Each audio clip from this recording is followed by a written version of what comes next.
Hello guys, দেখেন আমার ভিডিওতে মুরগির মাংস খাই। লাইক করেন, কমেন্ট করেন, শেয়ার করুন। আমি খুব আদরে পালি এটারে, যত্ন সহকারে। ভিডিওটা দেখে ভালো লাগলে লাইক করেন, কমেন্ট করেন, শেয়ার করুন।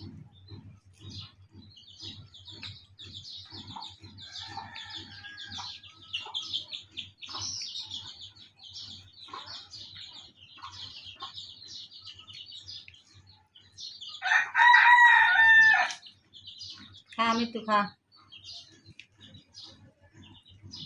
মিতু, মুরগির মাংস খা।